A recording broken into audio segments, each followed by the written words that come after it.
Okay, now with that said, Jesus moves to the second part of the teaching here, which is about his yoke. Okay, and that's Y-O-K-E, not Y-O-L-K, not his yoke, but his yoke. When I was a kid, I used to hear the word yoke, and I thought it was like egg yolk, and it didn't make any sense. Jesus saying, "Take my yoke upon you." I was like, "What is Jesus talking about eggs for?" But this is the image here of a yoke that would be used for beasts of burden when they were plowing the fields, right? The wooden harness that they would use to harness oxen or together in order to plow the fields, right? And in this case, Jesus says something really remarkable. He says, "Come to me, all you who labor and are heavy burdened or heavy laden, and I'm going to give you rest." Okay? So he's inviting us into rest. Now, at that point, this sounds great. I mean, I don't know about you, but I'm pretty tired. Especially if you're an American. We like to work, and we like to work hard, and we tend to work ourselves to death. And so being a heavy burden with all of our labors is a natural condition. It's something that's been part of the human condition since the fall of Adam in Genesis chapter 3, right? That fruitless toil and labor are going to be part of the lot of humanity after the fall in the Old Testament. So Jesus is speaking to everyone here. If you're laboring and you're heavy burden, come to me and I will give you rest. And so that sounds really good. Well, how do I get that rest, Jesus? Well, take this giant piece of wood, this yoke, and put it on your shoulders. That's how you're going to rest with me. All right, so this is one of those parables, one of those riddles that Jesus gives, right? Usually if you invite someone into rest, you don't place a giant heavy piece of wood on their shoulders, right? You don't say, "Oh, are you tired? Would you like to rest? Here, pick up these 250-gallon buckets of water and carry them with me," right? So it's a paradox. It's a mystery. This is another mystery he's giving to us here. So he says, "Take my yoke upon you and learn from me." So he's talking about his teaching here. "For I am meek or gentle and lowly or humble in heart. And that's how you will find rest for your souls." Okay? "For my yoke is easy and my burden is light." So what's Jesus doing here? Well, one of the things you'll see in just a couple of chapters in Matthew's Gospel is that Jesus taught in parables. And parables weren't just, nice stories that were like drawing on everyday life and making a comparison between two different things. They were also riddles. The word parable can refer to a riddle. And this is really a riddle here. Jesus is posing this riddle of the fact that if you take his yoke upon your shoulders, it's going to be a burden, but it's actually going to be light and it's going to be easy. Right?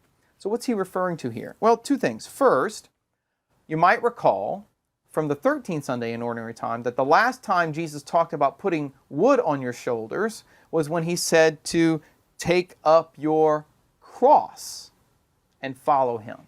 So on one level, he's continuing the image of the cross, of bearing the cross in order to be his disciple, right?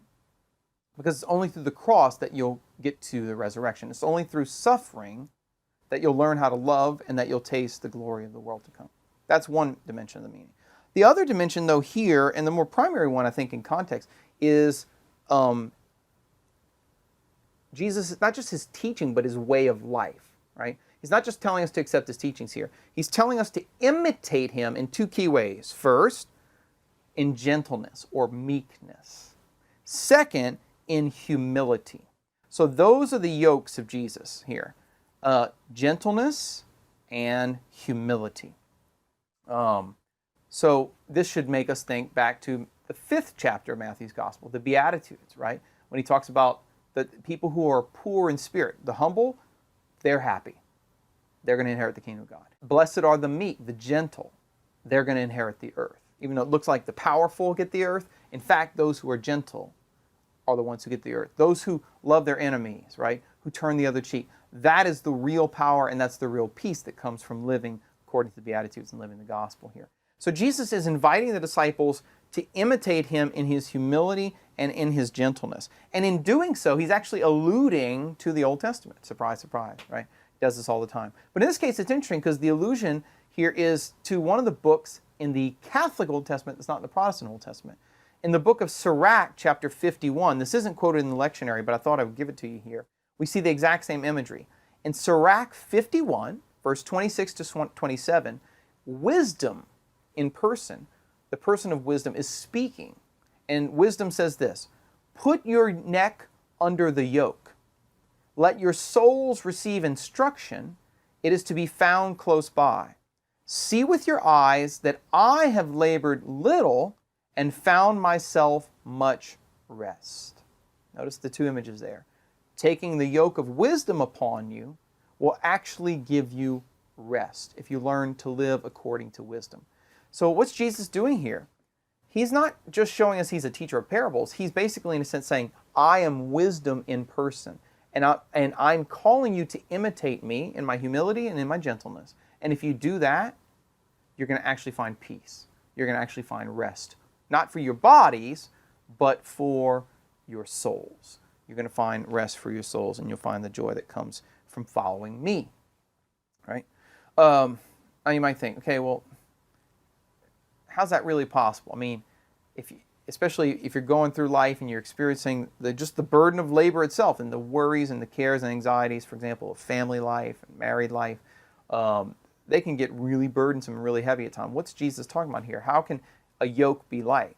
Well, one thing that's important to remember here is that the word yoke, zugos here, a number of scholars have pointed this out, is that ordinarily a yoke would be carried by two animals, be carried by two oxen. Like you'd yoke two oxen together, and then they would plow the field, right? So what happens there is the animals, in a sense, aid one another as they carry the burden of the yoke. So one interpretation of Jesus' words here is that what he's inviting us into is not like, here, you take my yoke upon you, I'm going to give it to you, you carry it by yourself, but that I will help you shoulder the yoke, right? In other words, it's almost like the image of Simon of Cyrene. What does he do? He helps Jesus carry the cross. So they carry the cross together to Calvary. And that's really what I think Jesus is inviting us into here. He doesn't want to just be humble and gentle himself. He wants us to take up the yoke of humility and gentleness, and he will help us to carry our burdens and to carry our crosses, so that we can follow him. And when we do that, what we'll discover is rest for our souls. Because the reality is that his yoke is the only yoke that's light.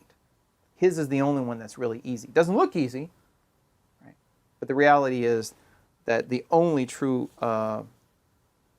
yoke that's easy to carry is the one that Christ helps us carry, because he's going to shoulder it with us. Most of us try to go through this life just carrying all our burdens by ourselves. And that's what makes them so hard. Christ here offers to carry it with us in imitation of him.